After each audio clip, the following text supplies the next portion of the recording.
大家好，欢迎来到神性空间。很多人在接触显化之后，心里其实会冒出一个很矛盾的感受。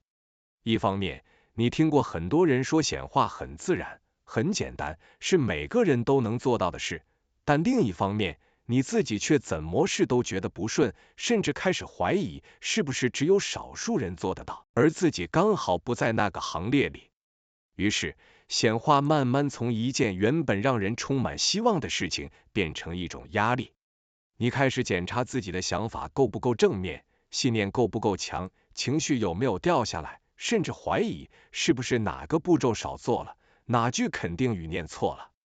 但如果你也曾有过这种感受，我想先说一件很重要的事：显化之所以让人觉得困难，并不是因为你做错了什么，也不是因为你不够好，而是因为我们大多数人一开始就被带到了一个错误的理解方向。在现今的显化教学里，显化常常被包装成一套技巧、一个方法，甚至是一种需要不断练习、精进、升级的能力。于是你会不自觉地用努力的心态去对待它，用意志力去推动结果，用控制去换取安全感。但真正吊诡的地方就在这里，你越是用力想显化，越是急着验证结果，现实反而越容易卡住，甚至完全没有任何变化。这并不是因为显化失效，而是因为我们从一开始就误以为显化是一件需要去做到的事情。而事实上，显化从来不是一项额外学来的技能，而是我们本来就拥有的技能。在这支影片里，我想带你回到一个更根本的角度，重新理解显化到底是什么。当你看清楚它真正的本质之后，你会发现，显化之所以看起来那么困难，并不是因为你不具备这个能力，而是因为我们早就忘了，它本来就存在于我们之中。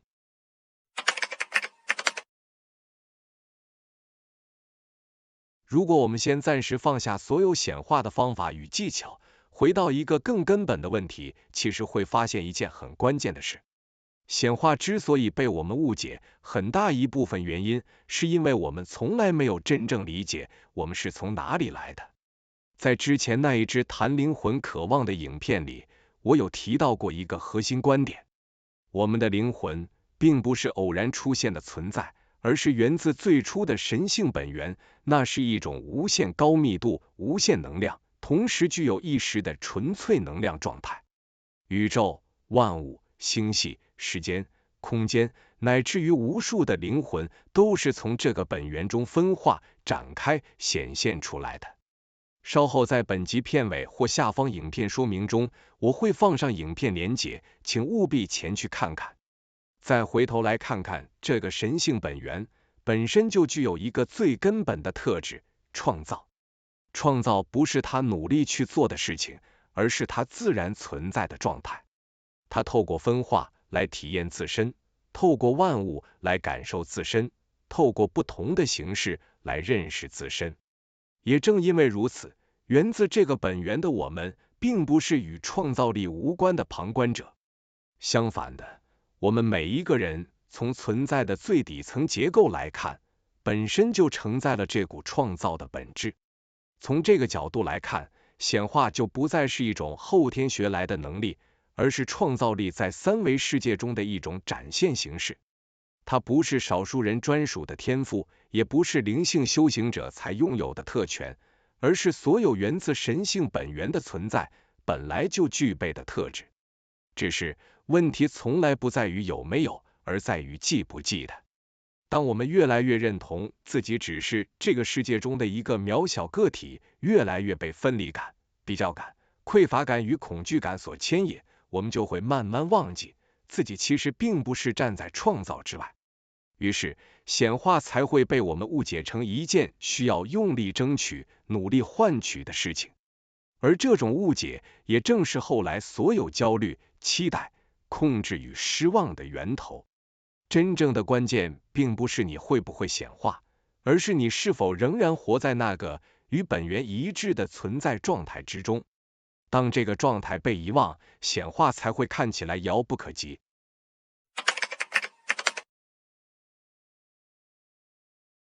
当我们开始理解显化本来就是一种与生俱来的创造能力之后，下一个真正需要被看清楚的问题就出现了。既然每个人本来都拥有这个能力，那么究竟是什么遮蔽了它？答案并不复杂，却经常被忽略。关键就在于，我们几乎一生都活在小我心智所建构的世界里。在之前那支谈心智的影片中，我有特别提醒过一件事：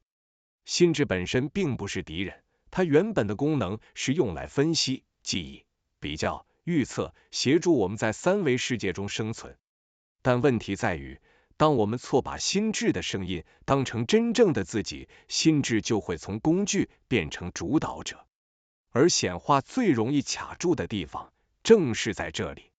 当一个人开始用力显化，背后其实已经透露出一个非常明确的内在状态，那是一种焦虑的状态，匮乏的状态，也是一种尚未拥有的状态。因为如果你真的已经是那个状态，你不需要期待，也不需要用力显化，更不需要控制。但小我心智的运作逻辑正好相反，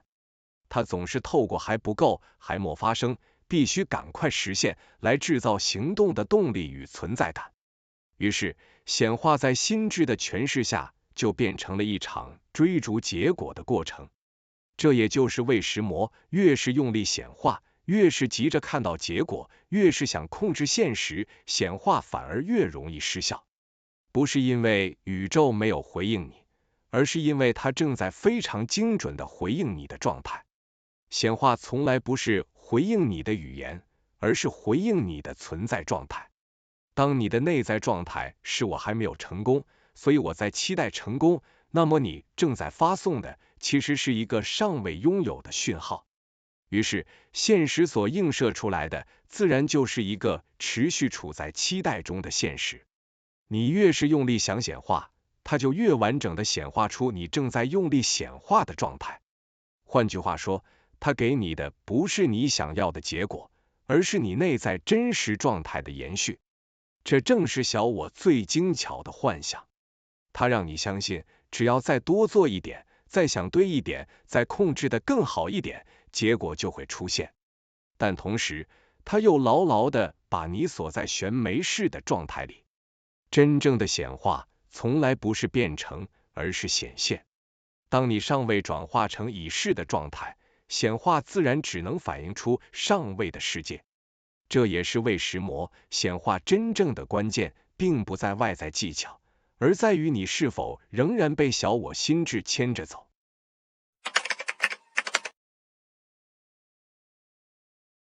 在理解显化的运作时，有一个概念，无论你是否谈灵性、谈心理学，甚至谈现代物理，都几乎无法避开，那就是观察者的位置。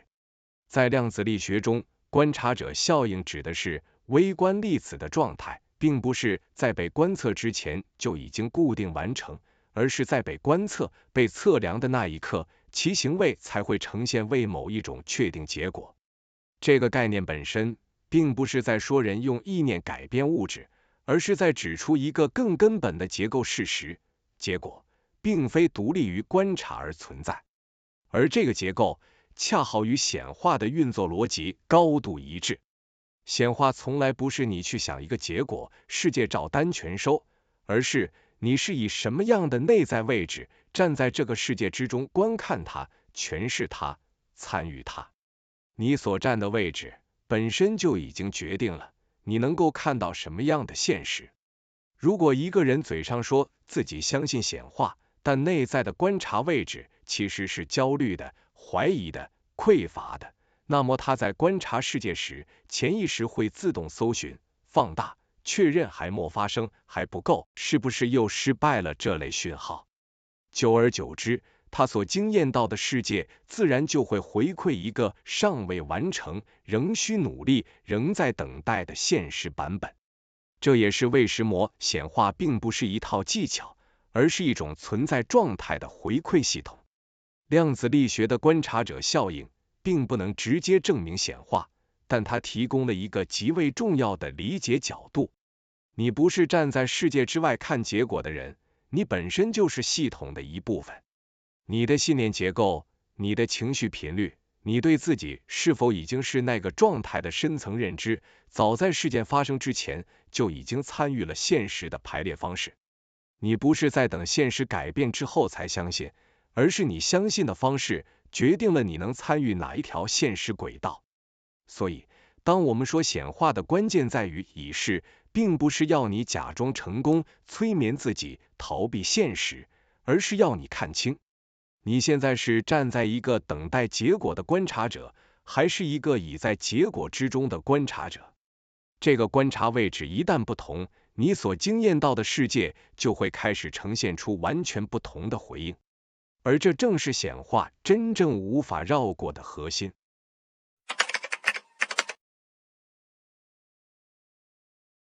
到这里，我们已经看清楚了显化的本质。显化不是技巧，也不是方法，它是你本来就拥有的能力，它并非外在的结果，而是你内在状态的反应。你的焦虑、期待、控制都会精准的在现实中回应出相同的能量。所以，真正能让显化运作的关键，不在于念多少肯定句，写愿景板，也不在于做多少仪式，而在于转化你的内在状态。这个转化不是瞬间完成，也不是硬逼自己相信，而是从观察自己的心态开始。我现在是不是还在期待结果？我是不是还被小我心智牵着走？我是否能感受到已是的状态，而不是还没有的焦虑？当你能逐步把注意力从结果转回存在状态时，你就开始站在那个已经创造的观察位置上。在这个位置，你不再焦虑，不再逼迫自己，也不再用力显化，你只是与自己的神性本源对齐，允许内在的创造力自然流动。正因为这股创造力是你与生俱来的，它不会失灵，也不会被阻挡。现实只是慢慢塌缩，映射出你内在已示的频率。实际上，你可以每天用一个小练习开始，先观察自己内心的状态，问自己，我现在是站在期待中，还是已经内在完成？然后尝试把注意力放回呼吸，放回当下，感受自己已拥有的那份完整。这不是一种技巧，而是一种回忆自己的本来状态。当你内在的状态稳定、放松，现实自然会开始回应。你所经验到的世界将不再是焦虑的延伸，而是你内在已示的镜像。这就是显化最简单、最核心也最稳定的秘密，不需要勉强，不需要控制，只需要回到你本来的神性状态。而当你真正理解并内化这个原理，显化不再是一种学习，而是一种自然的生活状态。你不用去做什么，就已经在创造，你不必用力去控制，结果就会如你内在所呈现。